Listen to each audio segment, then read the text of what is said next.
இயேசுவின் நாமத்தினாலே நீர் பேசும் நாங்கள் கேட்கட்டும். கர்த்தருடைய வல்லமையான கரம் எங்கள் மத்தியில் அசைவாடுவதாக. எங்களை பலப்படுத்தும், வழிநடத்தும். இயேசு மூலம் ஜெபிக்கிறேன் ஜீவன் உள்ள தகப்பனே. இந்த வருட வாக்குத்தத்தம் என்னது?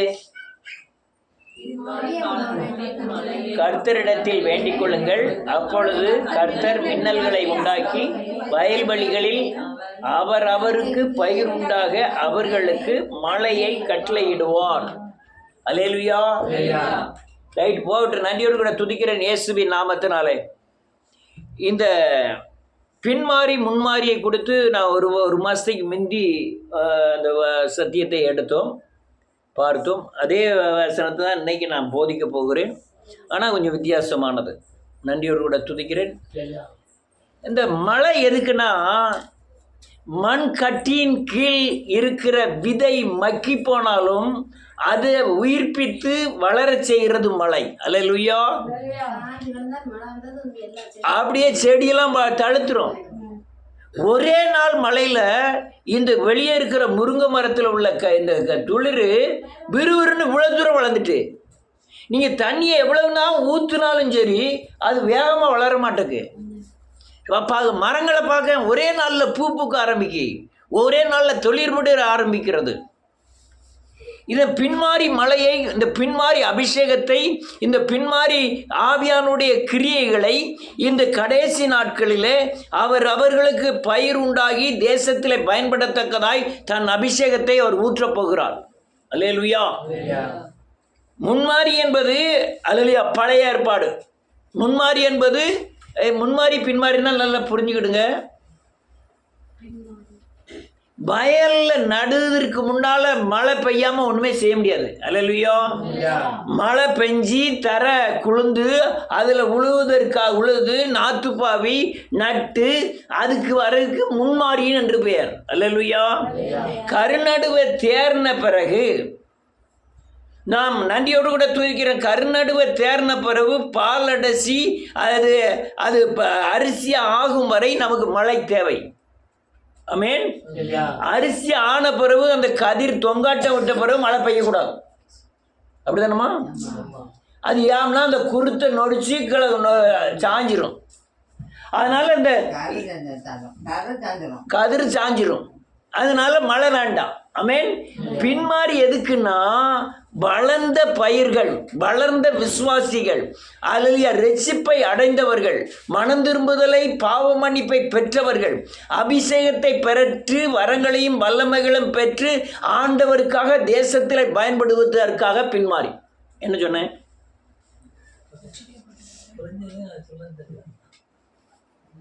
சொல்லணும்.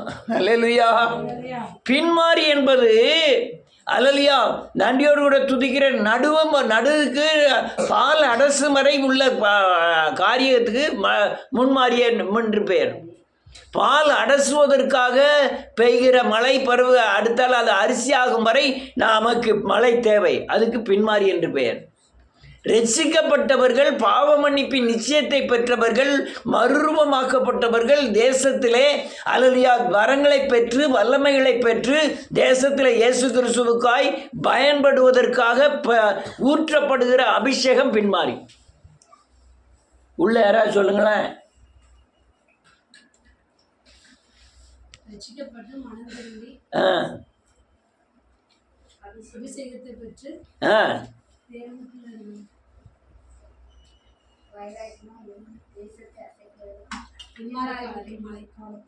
பின்மாறி காலம். அல்லேலூயா. நீங்க நான் ஜெபிக்கிறேன், அல்லேலூயா, நான் பரிசுத்தமாயிருக்கிறேன், நான் அல்லேலூயா நன்றியோடு கூட துதிக்கிறேன் இயேசுவின் நாமத்தினாலே, நான் பரிசுத்த ஆலயத்துக்கு போகிறேன், ஆராதிக்கிறேன், ஜெபக்கூட்டம் நடத்துகிறேன். இதெல்லாம் முன்மாறி. இது நீங்கள் எழும்புவதற்குண்டான ஆகாரம். அல்லேலூயா. ஆனால் நீங்கள் சாப்பிட்ட ஆகாரம் உங்களுக்கு ஜீரணமாகி உள்ள பலன் பெற்ற பிறகு அது தேவனுக்காய் அது பயன்பட வேண்டும். சாபத்திலிருந்தும் பாவத்திலிருந்தும் விடுதலை ஆகுவதற்கு காரணம், நீங்கள் 4 பேரை பாவத்திலிருந்து சாபத்திலிருந்து விடுதலை ஆகுறதுக்காக தான் உங்களை தேவன் பாவத்திலிருந்து சாபத்திலிருந்து விடுதலை ஆகி இருக்கிறார். நீங்கள் அந்த விடுதலை, மற்றவர்கள் விடுதலை ஆவதற்காக நீங்கள் பெறக்கூடிய வரம், வல்லமை, மகிமை, அக்னி, இந்த அபிஷேகம் தான் பின்மாறி. புரிஞ்சுதா இல்லையா? முன்மாரிக்கு உங்களுக்கு பெரிய வரங்கள் வேண்டியதில்லை, உங்களுக்கு பெரிய அபிஷேகம் தேவை, பெரிய அபிஷேகங்கள் தேவையில்லை. முன்மாரிக்கு பெரிய அக்னி தேவையில்லை, தேவ மகிமை தேவையில்லை, தேவ பிரசனம் தேவையில்லை. முன்மாரி உங்களுக்கு ரட்சிக்கப்படுவதற்காக, அல்லேலூயா, நீங்கள் கனி பெறுவதற்காக, கனி உடையவர்களாய் மாறுவதற்காக, நீங்கள் வேத வசனத்தில் உள்ள சத்தியத்தை அறிவதற்காக, நீங்கள் பிசாசை ஜெயிக்க பலன் பெறுவதற்காக முன்மாரி அபிஷேகம் தேவை. ஆனால் அந்த அபிஷேகத்தை வைத்து நீங்கள் பின்மாரிக்குரிய கிரியைகளை செய்ய முடியுமே, ஆனால் செய்ய முடியாது. அல்லேலூயா. நீங்க அதுக்கு உண்டான வரங்களும் அதுக்குள்ள வல்லமைகளும் அதுக்குண்டான மகிமையும் நீங்கள் பெற வேண்டும். அல்லேலூயா. அக்னியை பெற வேண்டும், அபிஷேகத்தை பெற வேண்டும். அப்பதான் நீங்க பின்மாரியில அநேக தேசங்களை அசைக்க தேவன் உங்களை பயன்படுத்துவார். அல்லேலூயா. திரும்பவும் சொல்றேன், அற்பமானவர்களை கொண்டுதான் அதிகமான கிரியைகளை இந்த பின்மாரியிலே கர்த்தர் செய்வார். அதிசயமான கிரியைகளை செய்வார். அல்லேலூயா. இவன் வேணும், இவன் வேண்டாம், இவங்களால தான் செய்ய முடியும், இவங்களெல்லாம் செய்ய முடியாதுங்கிறது மனுஷனுடைய நிர்ணயம். தேவனுடைய நிர்ணயமே வேற. அல்லேலூயா. நிர்ணயம். ஒரு மனுஷனை ஒரு தேவன் அழைச்சிட்டார்னா அவரை எப்படியும் பயன்படுத்தியே தீர்வார். அல்லேலூயா. அதே போல எழுப்புதலில் சந்திக்கப்பட்ட ஒவ்வொருவரும் தேவனுக்காய் பயன்படக்கூடியவர்கள். நீங்கள் எங்கே தட்டியை போய் நோக்கியோ, பெட்டியை நோக்கியோ, சொத்தை நோக்கியோ எவ்வளவுதான் நீங்கள் ஓடினாலும் அது பூர்ணப்படாது. அல்லேலூயா. நிம்மதியாகவும் இருக்காது. ஆனால் நான் அந்த பணத்தில் நம்புறதில்லை. பணம் அதிகமாக சேர்த்தவனுக்கு அதிகமாகவும் இல்லை, குறைவான சேர்த்தவனுக்கு குறைவானும் இல்லை. தேவ சமாதானமே சமநிலை பிரமாணம். பணம் அதிகமாக இருந்து உங்களுக்கு சமாதானம் இல்லாமன்னா அது என்ன பிரயோஜனம்? ஆனால் நீங்கள் பணம் இருந்து எவ்வளோ சமாதானத்தை பெறுறீங்களோ அதே இது பணம் இல்லாமல் அதே சமாதானத்தை பெறும்போது உங்கள் பணத்தினால என்ன பிரயோஜனம் இருக்கிறது? அல்லேலூயா. நல்லா புரிஞ்சுக்கணும். பின்மாரி அபிஷேகம் தேசத்தை அசைக்கும். அல்லேலூயா. சொல்லுங்க. விக்கிரகத்தை முறியடிக்கும். மனுஷன் பூமியில செய்திராத காரியங்களை பின்மாரி அபிஷேகம் செய்யும். எழுப்புதலுக்காய் பயன்படக்கூடிய காரியம்தான் இந்த பின்மாரி அபிஷேகம். மரித்தோரை எழுப்பும். நீங்க ஆஸ்பத்திரியில போய் செத்துட்டவங்களை எழுப்புறதுக்கு இல்ல, ஆத்துமாவில் மரிச்சு இருக்கிற ஆத்துமாக்களை சபைகளை எழுப்புவதற்கு தான் பின்மாரி அபிஷேகம் ஊற்றப்படும். அல்லேலூயா. இந்த மனுஷனுடைய உயிர், சொத்து, வீடு இதுக்கு அல்லேலூயா இயேசு கிறிஸ்து வரல. நல்லா புரிஞ்சுக்கிடுங்க. இவைகள் எல்லாம் உங்களுக்கு எக்ஸ்ட்ரா ஃபிட்டிங் உங்களுக்கு கூட கொடுக்கப்படும். நீங்க தேவனுடைய ராஜ்யத்தின் நீதி தேடினால் சகலமே என்ன செய்யப்படும்? கூட கொடுக்கப்படும். ஆனால் இந்த அபிஷேகத்தை பெற்று நீங்க சொத்துக்காக ஓடணும்னா இருக்கிற சொத்து உங்களுக்கு அவுட் ஆயிரும். என்ன எப்படி வேஸ்டா? இருக்கிற சொத்து அவுட் ஆயிரும். ஆனால் நீங்க தேவனை சேவித்திட ஓடிக்கிட்டே நீங்க பணம் சம்பாத்தியம் பண்ணவோ, வீடு கட்டவோ அப்படிலாம் பண்ணிட்டு இருந்தீங்கன்னா உங்களுக்கு பாதுகாக்கப்படும். ஏன்னா இந்த பூமியில இருக்கும் பொழுது உங்களுக்கு விசுவாசத்தின் பலன் வரும் வரை உங்க மாமிசத்தின் பிடியில உங்க சுய ஞானத்திலே தேவன் விட்டு பிடிக்கிறார். நீ எவ்வளவுதான் ஓடு.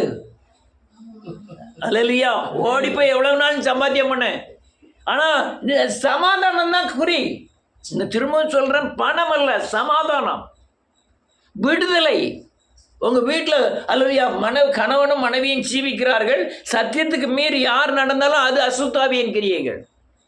நீங்க சமாதானத்துக்கு விரோதமாக யார் எழுதினாலும் இருளின் ஆவிகள். அல்லேலூயா.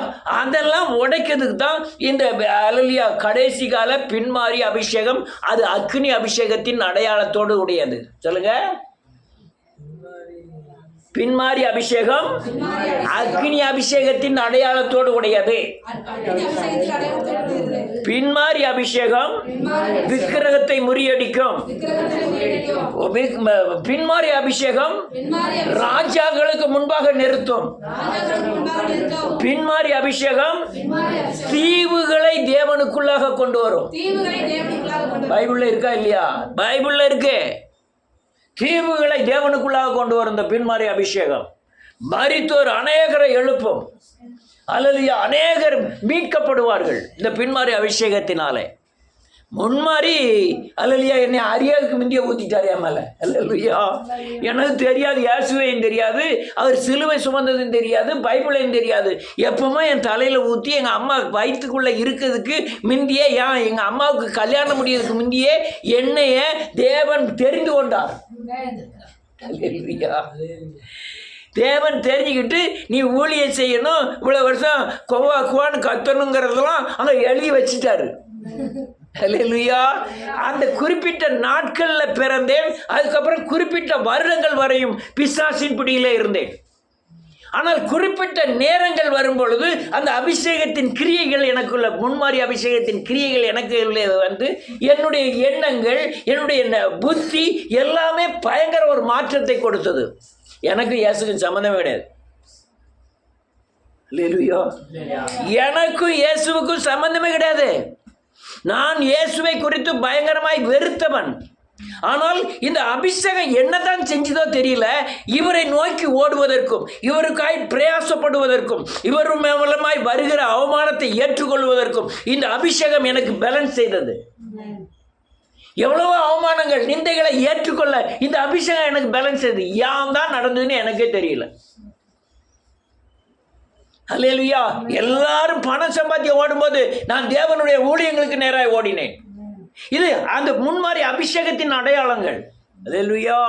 அது முன்மாறி அபிஷேகம் எதுவரையும்யா, நீ உங்களுக்குள்ள அவர் தன்னுடைய விரலினாலே, சொல்லுங்க விரலினாலே இருதயத்திலே எழுதுகிற அவருடைய சட்ட திட்டங்கள் உருவாகும் வரை நான் முன்மாறியில் இருக்கிறேன். அவர் விரலினாலே என் இருதயத்தில் எழுதுகிற அவர் சட்ட திட்டங்கள், நீதிகள் இந்த எழுதப்படும் பொழுதுதான் நான் பின்மாறிக்கு வருகிறேன். முன்மாறினா என்ன, பின்மாறினா என்ன?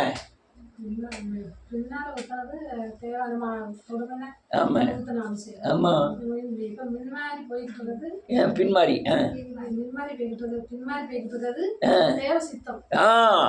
அதுதான் காரியம். இந்த முன்மாரியை விட பின்மாரி நினைச்சோம். முன்மாரி யோசனை எல்லாமே நான் பாட்டில் பின்னால் வந்துக்கிட்டே இருந்தேன். ஆனால் பின்மாரி ஞானத்தை தருகிறது, ஆலோசனையை தருகிறது, பலத்தை தருகிறது, பிசாசுக்கு பயப்படாதபடி பத்திரமா என்னை நடத்துகிறது, வேத வசனத்தில் உள்ள சத்தியங்களை வெளிப்படுத்துகிறது, தேவ ஆலோசனைகளை வெளிப்படுத்துகிறது பின்மாரி அபிஷேகம். அல்லேலூயா. வேதம் சொல்லுது, அவர்களுக்கு பயிர் உண்டாகும்படியான அபிஷேகத்தை தேவன் ஊற்றுகிறார். அவங்களுக்கு என்னென்ன வர வேணுமோ அந்த அபிஷேகத்தை ஊற்றுதார். அல்லேலூயா. திரும்பவும் சொல்ல, இதை எழுப்புதல்ல இருக்கிற ஒவ்வொருவரும் தேசத்தில் பயன்படுவார்கள். இயேசு கிறிஸ்துவா, நீ பார்க்கிற பார்வை உங்க மானிச கண்கள், பின்மாரி அபிஷேகத்தின் கண்களில் நீங்கள் பார்த்தீங்கன்னா, அல்லது அந்த அபிஷேகத்தில் பார்த்தீங்கன்னா எல்லாரும் தேவனுக்காய் பயன்படுவார்கள். ஐயா நான் கரெக்டாக வரவே இல்லை, நான் 11 மணி தான் சர்ச்சுக்கு வரேன், நீயும் பயன்படுவாய். நீ ஐயா நான் 7 மணிக்கே வந்து சோறெல்லாம் பொங்கி வைக்க, நீங்களும் பயன்படுவீர்கள். அல்லேலூயா. ஆனால் கேட்கலாம், 7 மணிக்கே நான் வந்துட்டேனே, அவர் 11 மணிக்கு தான் வர்றாரு, அவரு பயன்படுத்துறாரு, என்னையும் பயன்படுத்துறாரு. நான் தயாளனா இருக்கிறேன், நீ எப்படி இருக்க? இருக்கலாமா? நான் தயாளனா இருக்கேன். அதனால நீ எல்லாரும் 11 மணிக்கு வரலாம். அல்லேலூயா. இந்த பின்மாரி அபிஷேகம் ரொம்ப வல்லமை உள்ளது. வாசிப்போம். சகரியாவின் புஸ்தகம் 9வது அதிகாரம் 9வது வசனம். சீயோன் குமாரத்தியே மிகவும் களிகூரு, எருசலேம் குமாரத்தியே கம்பீரி, இதோ உன்னுடைய ராஜா உன்னிடத்தில் வருகிறார், அவர் நீதி உள்ளவரும் ரட்சிக்கிறவரும் தாழ்மை உள்ளவரும், கழுதையின் மேலும் கழுதை குட்டியின் மேலும் மரியின் மேலும் குட்டியாகிய மரியின் மேலும் ஏறி வருகிறவருமாய் இருக்கிறார். கடைசி காலத்தில் நான் சொன்னேன் தெரியுமா, அற்பமானவர்களை கொண்டு பயன்படுத்துவார். அவர் நீதி உள்ளவர். நீ அவருக்காய் பிரயாசப்படுகிற ஒன்றும் வீணாய் போவதில்லை. தேசத்தில் உங்களை பயன்படுத்துவதற்காகத்தான் இவ்வளவு பிரயாசங்களை படுகிறீர்கள். எவ்வளவு பிரயாசப்பட்டீர்களோ அவ்வளவு தூரம் தேவனுக்கு பயன்படுவீர்கள். அல்லேலூயா. கழுதை யாரு? நான் தான் கழுதை. யாரு கழுதை? இது சின்ன கழுதை, இது பெரிய கழுதை, மறி கழுதை. இது அந்த மாதிரியே சொல்லல. 11 மணிக்கு வராங்களா அந்த மாதிரியே சொல்றாரு. எந்த மாதிரியே? நான் 7 மணிக்கு வந்த மாதிரி கழுதை பெரிய கழுதை, பலன் உள்ள கழுதை, ஆண்டவர் மேல வாஞ்ச உள்ள அதுக்கு வாஞ்ச இல்லைன்னு நினைக்கிறீங்களா? 11 மணிக்கு வர்ற கழுதைக்கு 11 மணிக்கு வர கழுதைக்கு வாஞ்ச இருக்கதான் செய்யுது. அது மாதிரி. ஆனா ரெண்டு கழுதை மேலே யார் இருக்கா? ஐயாசுதான் இருக்காரு. குட்டி கழுதைன்னா இந்த இப்ப நம்மகிட்ட குட்டி கழுதை, அவன் யாரு? தீமதி தான் குட்டி கழுதை.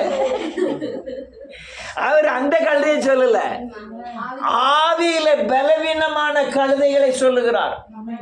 ஏன்னா அவர் நீதி உள்ளவர். நீதி உள்ளவர் கழுதையின் மேலும் கழுதை குட்டியாகிய மரியின் மேலும் ஏறி வந்துகிட்டே இருக்கிறார். அல்லேலூயா. அவர் வருகிறார். 7 மணிக்கு வரவன நீ 11 மணிக்கு வரனா அப்படி இருக்கவே மாட்டோம். 11 மணிக்கு வரவங்கள நீ 7 மணிக்கு வந்து தான் ஆகணும்னா அவங்களும் இருக்க மாட்டாங்க. ஒன்றும் வேண்டாயா. ஸ்கூலுக்கு போகிறான், எத்தனை மணிக்கு உள்ளே போனோம்? 9 மணிக்கு. ஒரு 9 மணி 10 நிமிஷத்துக்கு வர போனான்னா 7 மணிக்கு ட்ரெயின், 6:40 தெங்காசியில் ட்ரெயின். ஏன் ஒரு 7 மணிக்கு போனான்னா போயிடுறேன்னா அது சரி இருக்கட்டும். நாளை அடுத்த வாரத்தில் இருந்து யாரெல்லாம் கரெக்டாக 10 மணிக்கு வராங்களோ அவங்களுக்கெல்லாம் 1000 ரூபா கொடுக்கப்படும்.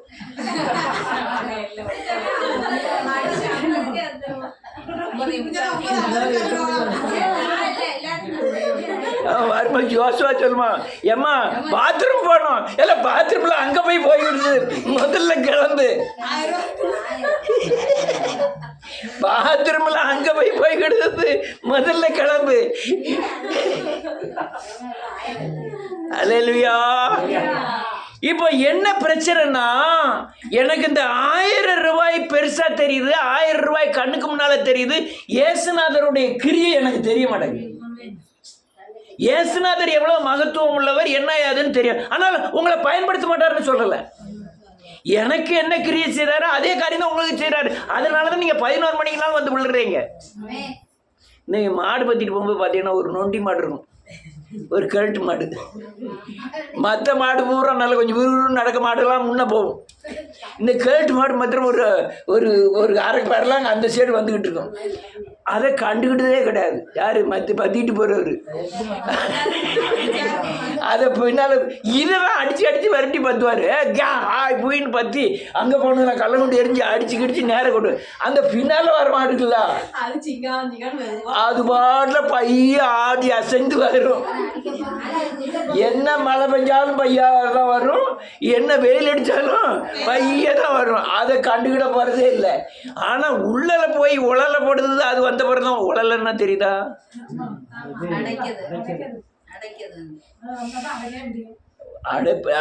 உழலன்னா செவரில் ஓட்டை போட்டு ஒரு கம்பை உள்ள சொல்லியிருப்பாங்க. ஆமாம், கல்தூண் இருக்காது. 2 செவரை போட்டு ஒரு செவரை கட்டி உள்ள ஒரு ஓட்டை போட்டு இங்கேருந்து ஒரு கம்பை சொல்லியிருப்பாங்க. அப்போ கதவுலாம் கிடையாது. இந்த கம்பை சொல்லிட்டு ஆடு மாடு அங்கே போக முடியாது, வர முடியாது. இல்லையா? தெரியுமா? அந்த மாடு வந்தால் தான் உழல போட முடியும். இவன் பூரா மாட்டை கொண்டு உள்ளே பற்றி விட்டுட்டு உட்காந்துக்கிட்டு இப்போ அப்போ அடதொழுவு, இப்போ கீழே கெட்டு தொழுவு, அப்போ பூரா என்னது அடதொழுவு தான். அவ்வளோ மாட்டையும் அடைச்சி இந்த ஒரு மாடு வர இன்னும் உட்காந்துக்கிட்டுப்பான். அந்த மாடு வந்த பிறகுதான்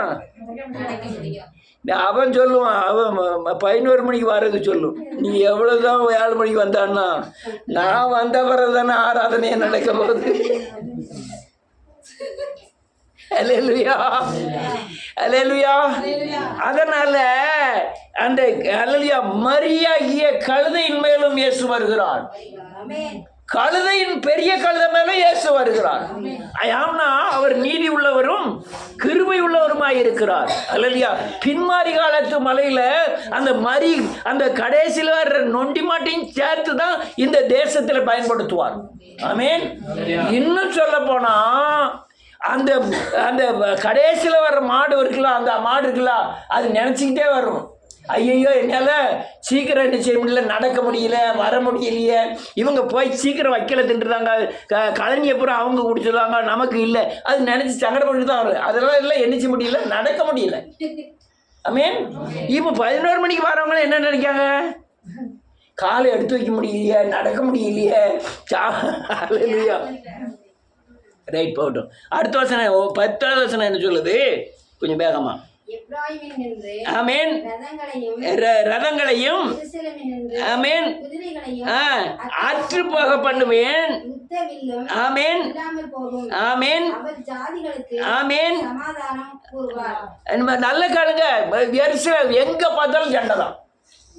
எங்க சபைக்குள்ள வீட்டுல சண்டை எல்லாமே இருக்கு, எல்லார் வீட்லையும் சண்டை இல்லாத வீடு இருக்கா?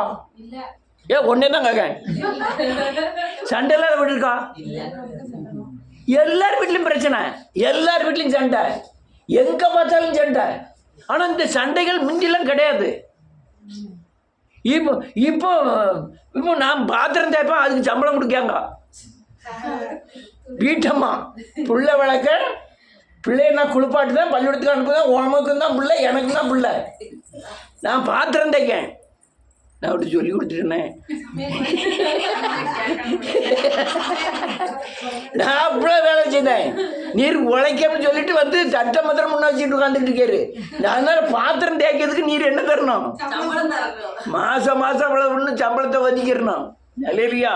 அப்படிதான் இன்னைக்கு உலகம் இருக்கு.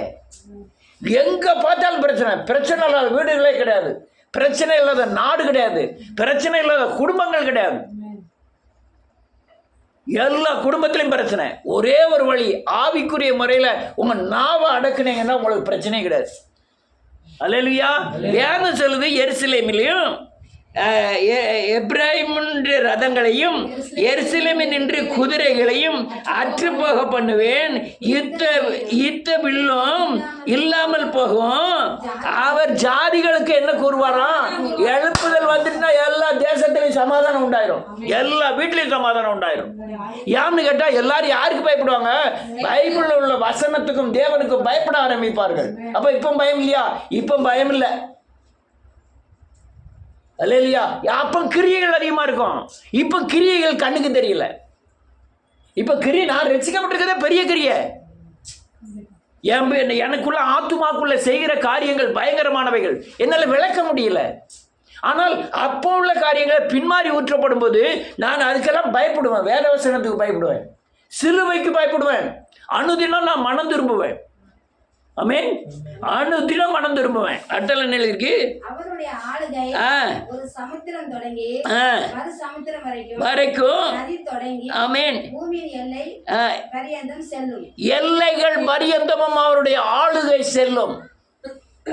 நம்ம பிதா, அப்பா இயேசு அப்பா. நமக்கு சீசன், நான் சீசன் அல்ல, நான் குமாரன். ஆமென். குமாரனுக்கு தான் தேவன் சுதந்திரத்தை கொடுத்து தேசத்தை ஆளச் செய்வார். ஆமென். உங்க சொத்து யாருக்கு? பிள்ளைகளுக்கு தான். ஆமென். அதுக்கு அதிகாரம் யாருக்கு இருக்கு? பிள்ளைகளுக்கு தான் இருக்கு. பிள்ளைகள் கையெழுத்து இல்லாமல் உங்களால் ஒன்றும் செய்ய முடியாது. பிள்ளைகள் மேஜர் ஆகிட்டுனா பிள்ளைகள் கையெழுத்து வேணும். நீங்கள் யார்கிட்ட வைக்கணும்னாலும் நான் தான் சம்பாத்தியம் பண்ண கையெழுத்து வாங்கிட்டு விட்டுருவோம். அல்லேலூயா. அதே போல தேவனுடைய சம்பாத்தியமாகிய பின்மாறி அபிஷேகத்தின் ஆசீர்வாதங்கள் எல்லாம் நமக்கு தான் சுதந்திரம். ஆமென். நம்மளை தான் தேசத்தில் பயன்படுத்துவார். அடுத்த நிலை இருக்கு, வேற யாராவது வாசிங்களேன், ஒரே ஆளாக வாசிட்டு இருக்கேன், தெரிஞ்சிடக்கூடாது. உனக்கு நான் செய்வது என்னதென்று, ஆமென், தண்ணீரில்லாத குழியிலே அடைபட்டிருக்கிற உன்னுடையவர்களை நான் என் உடன்படிக்கையின் இரத்தத்தினாலே விடுதலை பண்ணுவேன். தண்ணி இல்லாத கிணறு என்னது? பாவம், சாபத்துல உன் சொந்தக்காரங்கள், உங்க தெரிஞ்சவங்க எல்லாம் என்ன செஞ்சிருக்காங்க, அடைபட்டிருக்காங்க. அந்த அடைப்பட்டதை பூரா நான் என்ன செய்ய போறேன்? என் ரத்தத்தினாலே, புதிய உடன்படிக்கையினாலே அவைகளெல்லாம் என்ன செய்ய போறேன்? மீட்டெடுக்க போறேன். நீங்க பழைய ஏற்பாடு அபிஷேகத்தை வச்சுக்கிட்டு, பழைய அபிஷேகத்தை வச்சுட்டு போய் சொல்லலாம், அண்ணன்ட்ட சொல்லலாம், தம்பிகிட்ட சொல்லலாம், அக்காட்ட சொல்லலாம், தங்கச்சிட்ட சொல்லலாம், இயேசுதான் தெய்வம், நீ கும்பிடுறது உன்னை கொல்லுது, நீ சாபத்தின் சக்தியில் இருக்க, நீ இப்போ எப்படி விக்கிரக பிடியில் இருக்க, வெளியே ஒன்றும் கேட்க மாட்டாங்க.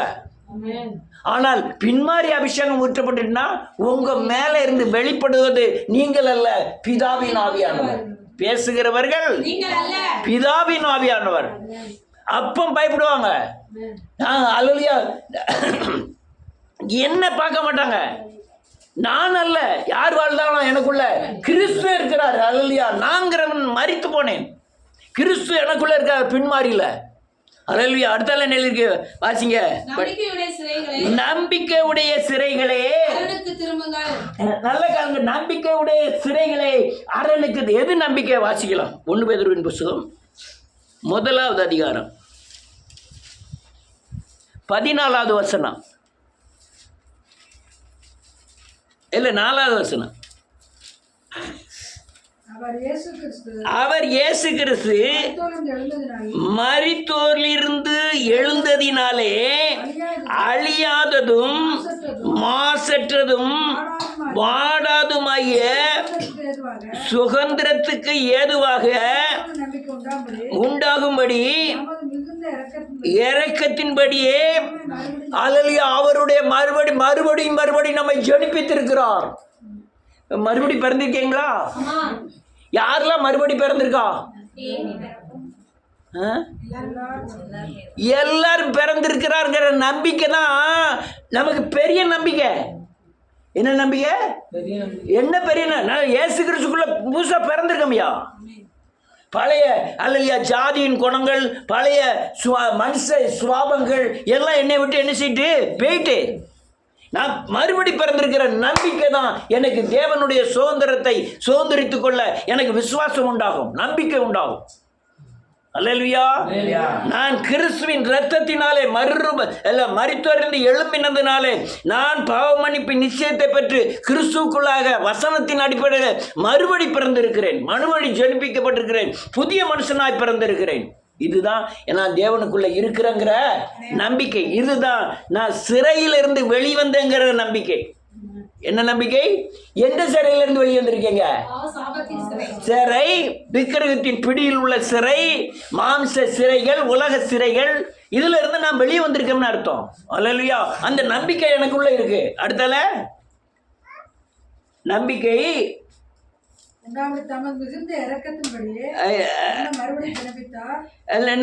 நம்பிக்கை உள்ள சிறைகளை. என்ன சிறைன்னு பார்ப்போம், வாசிப்போம். கொஞ்சம் கணக்கா இருக்கு. ரோமர் 7வது அதிகாரம்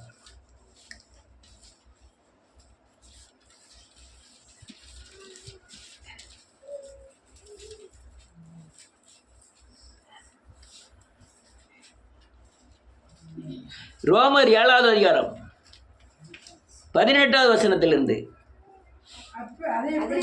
அது எப்படி எனில்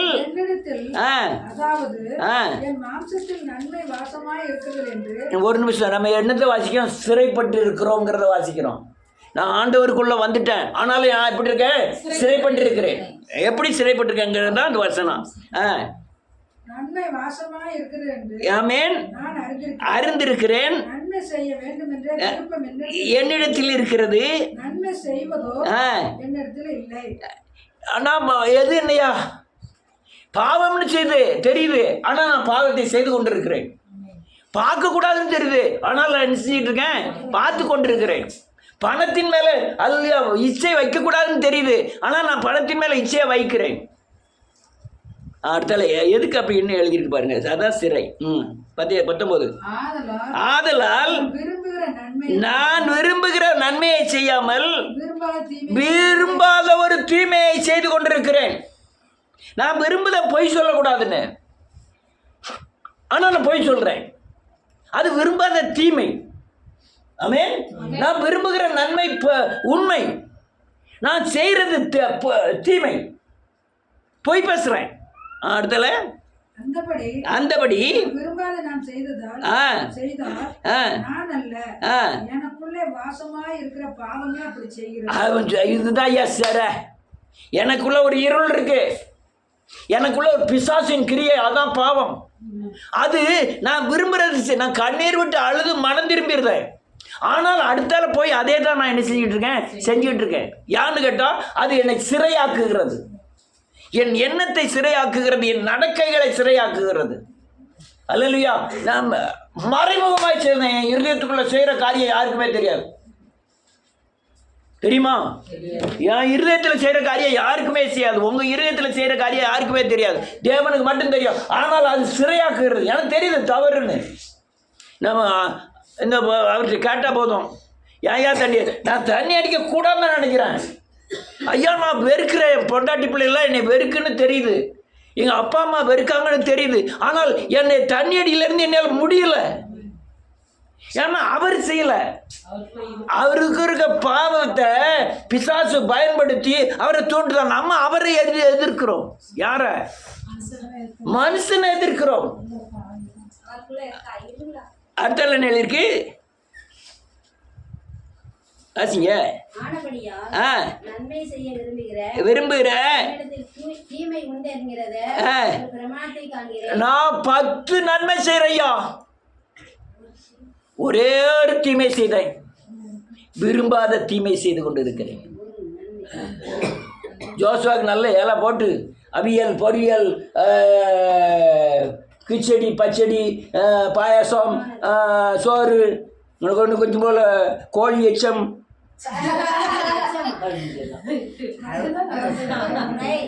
இதே மாதிரி தான் ஆண்டவர் நம்ம பார்த்த உடனே இருக்கிறார். எல்லாம் வச்சு கோழி எச்சத்தையும் உடையில வச்சுட்டா நன்மை தான் செய்கிறோம். 9 நன்மைகளை செய்கிறோம், ஒரே ஒரு தீமை தான் செய்கிறோம். 10 கற்பனை நிறைவேற்றுறதுக்கு முயற்சி பண்ணுறோம், 9 கற்பனை நிறைவேற்றியாச்சு, ஒரே ஒரு கற்பனை மட்டும்தான் நிறைவேற்றல. ஆனாலும் அந்த 10 கற்பனை நீ செய்யலைன்னு தான் அர்த்தம். நான் அதில் சிறையில் இருக்கிறேன், சிறைப்பட்டு போயிருக்கேன். எனக்கு வருத்தமாக இருக்குது. நான் 10 கற்பனை கைகொள்ளணும்னு எனக்கு ஆசை தான். ஆனால் பின்மாறி அப்படி கிடையாது. அல்லேலூயா. அந்த ஒரு கற்பனையும் செய்ய வைத்திருவார் ஆண்டவர். அந்த ஒரு தீமையின் தேவன் சுற்றறிப்பார். அதுதான் எழுதியிருக்குங்க. அடுத்தல சிறை. அடுத்தல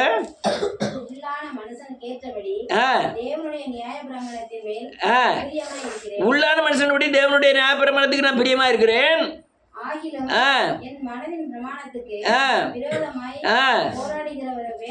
வேறொரு பிரமாணத்தை என் அவயங்களில் இருக்க காண்கிறேன். அது என் அவயங்களில் உண்டாயிருக்கிற பாவ பிரமாணத்துக்கு என்னை சிறையாக்கி கொள்கிறது.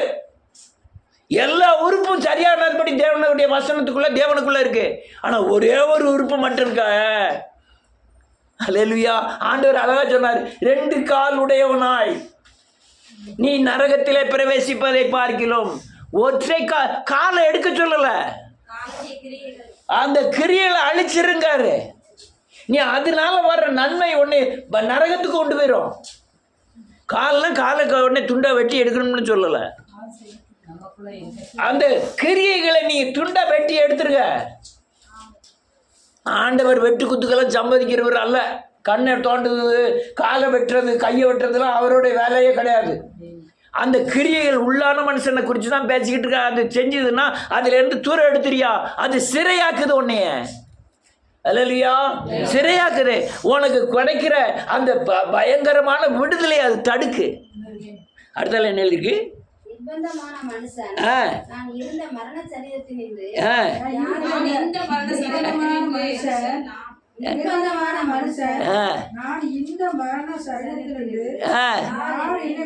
அவன் கதர் தான். நான் இந்த நிர்பந்தமா இருக்கேன், என்னை அசைக்க கூடாத நிர்பந்தமா இருக்கேன். இந்த சரீரத்திலிருந்து யார் என்னை விடுதலை ஆக்குவா? யார் என்னை விடுதலை ஆக்க முடியும்? அடுத்த வசனம் தான் ரொம்ப முக்கியமான வசனம். கர்த்தராகிய இயேசு கிறிஸ்து கர்த்தராகிய இயேசு கிறிஸ்து மூலமாய் தேவனை சோத்தரிக்கிறேன். ஆதலால் நானே என் மனதினாலே ஆமென் தேவனுடைய நியாயப்பிரமாணத்திற்கும் மாம்சத்தினாலேயோ பிரமாணத்துக்கும் ஊழியம் செய்கிறேன். ஆனபடியால் கிறிஸ்து இயேசுக்கு உட்பட்டவளாய் இருந்து நல்ல கழுத மாம்சத்தின்படி நடாமல் ஆவியின்படி நடக்கிறவர்களுக்கு அந்த இதுல இருந்து விடுதலை ஆயிட்டீங்கன்னு அர்த்தம். ஆக்கின தீர்ப்பு கிடையாது. உங்க சிறை வந்து அப்படி கொன்னுரும். அல்லையா, அநேக நேரம் பார்த்துருக்கேன். சிகரெட்டு உடனே பயங்கர முயற்சி. ஒரு ஆள் சொன்னால் ஒரு பாக்கெட்டை வாங்கி நல்லா பிச்சு தூர போட்டுட்டு அதுக்கப்புறம் சிகரெட்டு குடிக்க மனசு வராதுன்னா, நான் உடனே பிச்சு ஒரு பாக்கெட்டு வாங்கி முறுக்கி பிச்சு தூர வீசிட்டு பார்த்த 2 நாள் குடிக்கலை. 3ஆவது நாள் சாப்பிட்டுட்டு என் மனசு சொல்லுது ஒரே ஒரு சிகரெட்டு குடிச்சிக்கோ, அதுக்கப்புறம் நீ குடிக்கவே வேண்டாம். அன்னைக்கு தொடர்ந்து பேய். அந்த ஒரு சிகரெட்டு தான் எனக்கு வேணேன். அந்த ஒரு சிகரெட்டு குடிக்க ஆரம்பிச்சா அப்படியே அதுக்கப்புறம் ஆட்டோமேட்டிக்காக தொடர்ந்து வந்துட்டு. ஒரு ஆள் சொன்னான், நீ சிகரெட்டு குடிக்க இருந்தா பொடி போட ஆரம்பி சிகரெட்டு விட்டுலாம் அப்படின்னா. ரைட்டு, பொடி போடுவோம். எங்கள் சவலைப்படியே பொடி போட்டுதாரு, நம்ம போட்டான்னுட்டு நானும் பொடியை வாங்கி அப்பவும் சவலைப்படி கிடையாது, பொடியை வாங்கி நானும் போட ஆரம்பித்தேன். பொடிய ஆரம்பிச்சோன்னா 2 நாள் விட்டுருந்தேன். இப்போ பொடியும் சார்ந்துக்கிட்டு சீரட்டும் சார்ந்துக்கிட்டு. ஒரு ஆள் சொன்னான், நீ இப்போ இந்த கோயிலெல்லாம் வாயில் வைக்காமல அதை வாங்கி சுண்ணாம்பு தடவி அடித்து உள்ளே வச்சிரு, அதுக்கப்புறம் எல்லாம் விட்டுலாம்னா. டக்குன்னு பார்த்தேன் இந்த பொடி போயிட்டு சிகரெட்டு பிடிச்சிக்கிட்டு இந்த பாயிலையும் பிடிச்சிக்கிட்டு. நான் என்ன நினைக்கிறேன், விடணும்னு நினைக்கிறேன். ஆனால் நான் ஆவிக்குள் நடத்தப்பட்டேன். இந்த மாம்சத்து கிரியைகளெல்லாம் நான் விட்டுவிட்டேன். எனக்கு ஆக்கினை தீர்ப்பில்லை. ஆவியினால் நடத்தப்படுவீர்களானால் மாம்சத்தின் கிரியைகளுக்கு என்ன இருக்கு? ஆக்கினை. ஆவியின்படி நடப்பவர்களுக்கு ஆக்கினை தீர்ப்பில்லை. நான் ஆவியின்படி நடக்க ஆரம்பிச்சேன். எல்லாம் கால்ட்டு ஓடிட்டு. நான் சிறை, அது சிறை, என்னை விட்டு விடாத ஒரு சிறை. ஐயா, நீங்கள் இப்படி சொல்கிறீங்களே, இந்த பாவத்தில் இருந்தாலும் இந்த கடைக்குட்டி அந்த 11 மணிக்கு வந்தாலும் இந்த அந்த மரி கழுதைக்குட்டிக்கும் ஒரே மாதிரி தான் கொடுப்பாருன்னு. ஆனால் நீங்கள் அனுபவிக்கணும், அதான் பிரச்சனை. நான் 7 மணிக்கு வரவன் பிரசனத்தை உணர்வேன். நீ 11 அதே மாதிரி தான் தேவனுடைய கிரியைகளில் நீ கழுத குட்டியாக இருந்தால் நீ சத்தியத்தை கை கொள்ளலைன்னா அதுக்குண்டான காரியங்களை நீ என்ன செய்யணும்? அனுபவிக்கணும். 10 கற்பனையில் நான் 9 கற்பனை கை கொண்டு 1 கற்பனை கை கொள்ளணும்னா அதுக்குண்டான தண்டனையை கட்டி ஆகணும். இல்லையா? தண்டனை யாராக இருந்தாலும் கட்டி ஆகணும். அமேன். யாருனாலும் கட்டணும். ஆத்மாவில் கட்டணும், இல்லை சரீரத்தில் கட்டணும், இல்லை ஆவியில் கட்டணும். நீ அதுக்குண்டான கரையத்தை கட்டிட்டு தான் உங்களை சீர்படுத்துவார். இல்லைன்னா அவர் சீர்படுத்தாமனா இருக்க மாட்டார், எல்லாத்தையும் சீர்படுத்துவார். அல்லேலூயா. நான் ஒரே ஒரு வசனத்தை சொல்லி முடிக்கிறேன். நம்பிக்கை உள்ள சிறைகளே, அரணுக்கு திரும்புங்கள், ரெட்டிப்பான நன்மையை நமக்கு தருவார். இன்னைக்கே தருவார். ரெட்டிப்பான நன்மை என்னன்னு தெரியுமா? பழைய ஏற்பாடு ஆசீர்வாதமும் சொல்லுங்க, புதிய ஏற்பாடு ஆசீர்வாதம் தருவார். ஆவிக்குரிய ஆசீர்வாதங்களையும் உலக ஆசீர்வாதத்தையும் தருவார். நான் ஆவிக்குரிய ஆசீர்வாதம் பெறாமல் உலக ஆசீர்வாதத்தை தேடினால் எனக்கு மண்ணு தான் கிடைக்கும். நான் ஆவிக்குரிய ஆசீர்வாதத்தை தேடினால் உலக ஆசீர்வாதத்தையும் தருவார். நல்லா புரிஞ்சுக்கணுங்க. ஆவிக்குரிய ஆசீர்வாதம் பெறாம உலக ஆசீர்வாதம் வருகிறது பேயின் ஆசீர்வாதங்கள். ஆவிக்குரிய ஆசீர்வாதம் வந்து நீ உலக ஆசீர்வாதம் உங்களுக்கு வந்ததுன்னா நீ உலக ஆசீர்வாதத்து மேலே உங்கள் எண்ணத்தை வைக்க மாட்டீங்க, ஆவிக்குரிய ஆசீர்வாதத்து மேலே தான் எண்ணத்தை வைப்பீர்கள். அல்லேலூயா. ஆனால் ஆவிக்குரிய ஆசீர்வாதம் பெறாமல் உலக ஆசீர்வாதம் வந்ததுன்னா நீ ஆண்டவர் மேலே எண்ணத்தை வைக்க மாட்டீங்க. எது மேலே எண்ணத்தை வைப்பீங்க? உலக ஆசீர்வாதத்து மேலே தான் எண்ணத்தை வைப்பீர்கள். அல்லேலூயா. அதனால பழைய ஏற்பாடு ஆசீர்வாதம் புதிய ஏற்பாடு ஆசீர்வாதமும் ஆபிரகாமின் ஆசீர்வாதங்கள் சிலுவை வழியாய் உங்களுக்கு கிடைக்கும். கலாத்தியரின் புத்தகம் 3வது அதிகாரம் 14வது வசனத்தில் எழுதப்பட்டிருக்கிறது. அல்லேலூயா. அதனால உலக ஆசீர்வாதமும் உங்களுக்கு கிடைக்கும், ரெட்டிப்பான நன்மை தருவார். 2 வசனத்தை மாத்திரம் வாசிச்சு முடிப்போம். அது 9வது அதிகாரம் கடைசி 2 வசனத்தை மாத்திரம் வாசிப்போம்.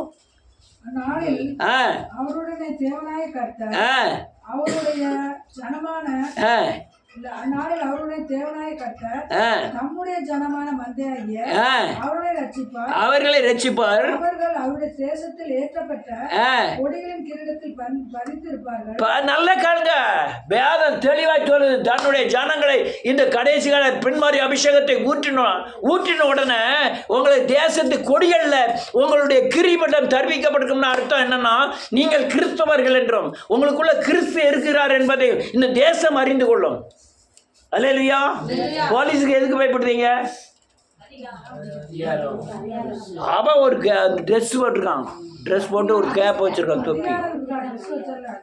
அது அதிகாரம் அந்த ட்ரெஸ் மேலே தானே வருது, ட்ரெஸ் மூலமாக தானே வருது. நீங்கள் ஏர்போர்ட்ஸ் போனேன்னா அவன் வேற கேப் வச்சிருக்கான். அல்லேலூயா. முஸ்லீம் போனேன்னா அவன் வேற கேப் வச்சிருக்கான். அல்லேலூயா. அந்த கிரீடம் இவன் இன்னாருன்னு தெரியுது. இந்த கிரீடத்தை கண்டுபிடிச்ச முஸ்லீம் கிறிஸ்டின் தான். அல்லேலூயா. திரும்ப சொல்கிறேன், ஒரே ஒரு வார்த்தை சொல்ல, இந்த மாம்ச அலங்காரங்கள்லாம் பரலோகத்துக்கும் மாம்ச அலங்காரத்துக்கும் சம்மந்தம் கிடையாது. நீங்கள் தொப்பி போட்டாலோ அல்லது குர்தா போட்டாலோ இதெல்லாம் பரலோக ராஜ்யத்துக்கும் உலகத்தில் உள்ளதுக்கும் என்ன இல்லை, சம்மந்தமே கிடையாது. இது வேற அது வேற. அங்கே போடுறது சரீரம் கிடையாது, ஆத்மா தான் போகுது. இங்கே வெள்ளைச்சேலை கட்டினாலே இல்லை குருதா போட்டு தொப்பி வச்சு தாடி கிடி வளர்த்துட்டா பழைய பரலோகம் பெறலான்னா அது முடியாத காரியம். அல்லேலூயா. அடுத்த என்ன இருக்கு? அவருடைய காருண்யம் எத்தனை பெரியது, எத்தனை பெரியது. நல்ல காலங்க. அவருடைய காருண்யம்னா கிருபைகள் எவ்வளவு பெரியது, அவருடைய அல்லேலூயா ஆசீர்வாதம் எவ்வளவு பெரியது. என்ன ஆசீர்வாதமா? வேத வசனம் வாலிபர்களையும் அவருடைய ரத்தம் புது ரத்தம், திராட்சரசம்னா ரத்தம் கன்னிகைகளை வளர செய்யும். அவரு சுவிசேஷம் வந்து கன்னியா வாலிபரா? கன்னிகை. யாருக்கு கன்னிகை?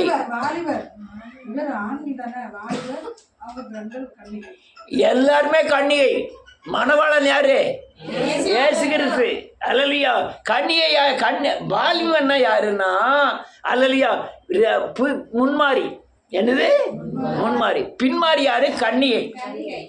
எல்லாருமே கன்னிகை. காலே பிரதர் பெரிய கன்னிகை.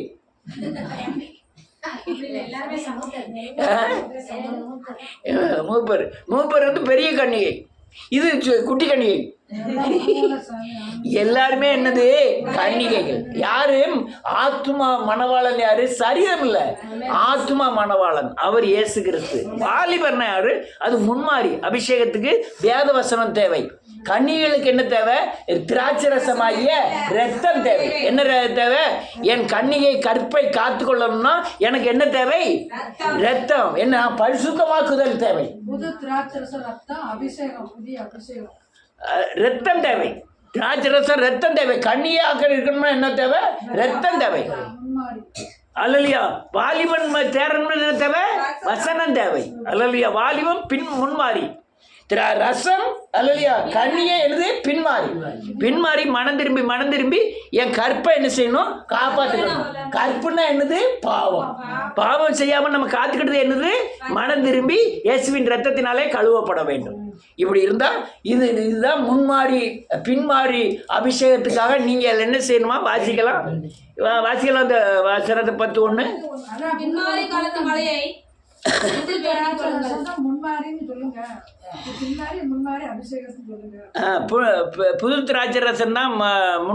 பின்மாறி அடுத்த வாசிக்க பார்ப்போம். புது திராட்சை ரசம் முன்மாறி, புதிய அபிஷேகம். ரத்தத்தோட முடிச்சிருக்கீங்கன்னா அபிஷேகத்தோட சேர்த்து முடிக்க. முன்மாறி பின்மாறி. பின்மாறி காலத்து மழையை கர்த்தத்தில் வேண்டிக் கொள்ளுங்கள். பின்மாறி. அதான் பின்மாறி என்னங்கிறது என்னது? இந்த கன்னியை கற்பை காத்து கொள்ளக்கூடிய புது ரசம், திராட்சை ரசம். அது என்னது? ரத்தம். என்னது? ரத்தம்.